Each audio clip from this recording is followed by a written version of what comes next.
Assalaamu calaykum. Maanta waxaynu ka hadlaynaa asaaskii ururka jabhada TPLF iyo mashaqada dhibaatooyinka ay lugaha la gashay Itoobiya ee sana jirsaday.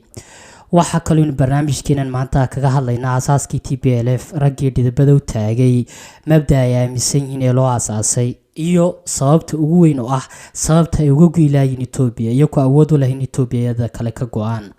TPLF waxa loo soo gaabiyay Tigray People Liberation Front, jabhadda xoreynta shacabka Tigrayga. waa jabhaddii ka tuurtay xukunkii macangaga ahaa ee Amxaaradu Majaraha u haysay dhargiga Mengistu Haile Mariam sanadkii 1990. dadka Tigraygu dhaqan ahaan waa dad ay is-shabahaan Amxaarada, waxayna wadaagaan dharka, cuntada iyo qoraalka xarfaha, walow ay yihiin laba qowmiyadood oo kala duwan, kala afna ah. waxaana weligood ka dhaxaysa colaad aad u fog oo ay ku lulami jireen xukunkii boqortooyada Itoobiya soo maray, kuwaasoo qarniyo badan ay iskaga nasnasin jireen maamulidda dalka Itoobiya. taariikhdana kuma jirto labadaas qowmiyadood oo si nabad ah xil ula kala wareegay.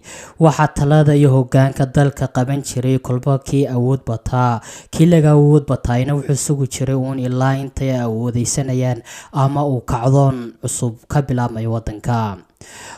dadka Tigrayga ah waa qowmiyad aad taariikh fog u leh oo soo arrimin jirtay ilaa waqtigii Nebi Muhammad sallallahu alayhi wasallam lagu soo dejiyay diinta Islaamka. waana meeshii ugu horeysay asxaabtu soo hijroodaan Boqor Axmed Nagash. waa boqorkii Itoobiya asxaabta u sheegay inay tagaan Ardul Habash maadaama uu Nebigu sheegay inuu boqorkaasi xaakim yahay.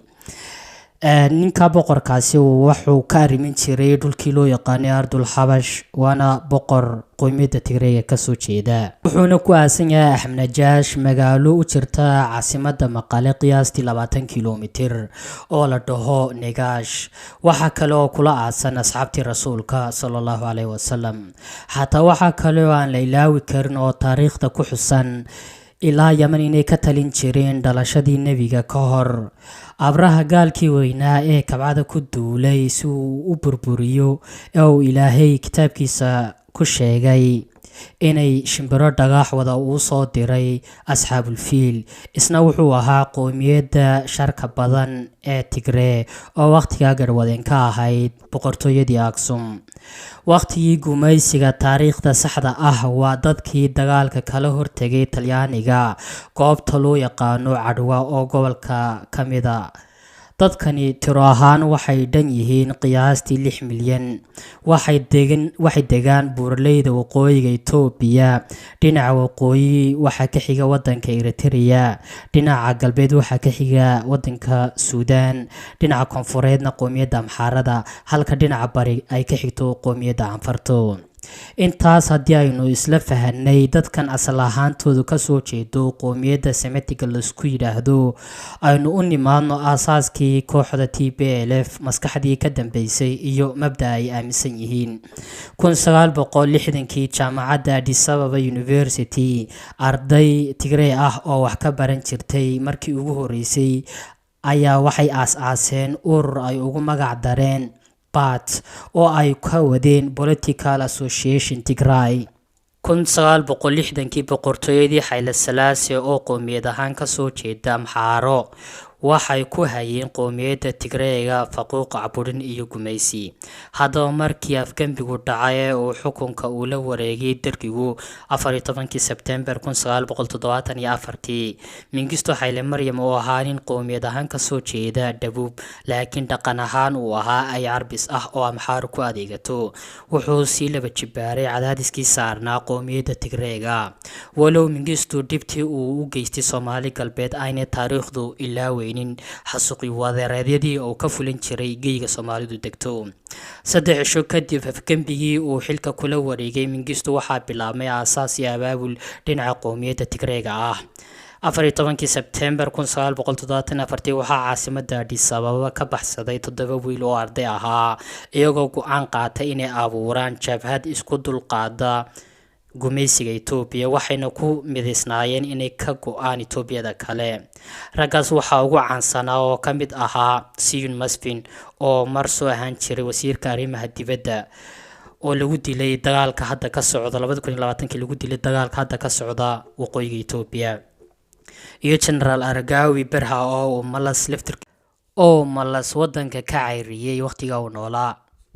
Toddobadaasni waxay aasaaseen urur loo soo gaabiyo TNO Tigray Nation Organization. waxay heleen baaq uga yimid dhinaca Eritrea oo waqtiga Itoobiya ka tirsanayd, baaqaas oo ahaa inay ku soo biiraan xaquudirka gobonnimadoonka ahaa ee Eritrea ay kaga go'aysay Itoobiya, waxayna u bilaabeen tababar. waqti habeenimo ah taariikhduna tahay 18 February 1975 11 wiil oo arday u badan oo ka soo cararay jaamacadda dalka waxay shir ku yeesheen Debit oo ah goob u dhow xuduudda Eritrea. 11kaasna waxaa ka mid ahaa Meles Zenawi oo ra'iisul wasaarihii hore Itoobiya ahaa, Sabahat Niga oo isna hadda u xiran Abiy Ahmed, waxaana meeshaas habeenkii lagu aasaasay ururka loo yaqaano TPLF oo ay midoobeen TNO oo uu hogaamiyey uu ahaa General Berha. waxayna dhisteen sirdoon adag oo basaasa ciidanka Itoobiya. Meles waxaa loo magacaabay madaxa siyaasadda, Sayid Masfina waxaa loo magacaabay arrimaha dibadda iyo xidhiidhida dowladaha reer galbeedka ah, halka General Berhana laga dhigay Jeermanka jabhadda.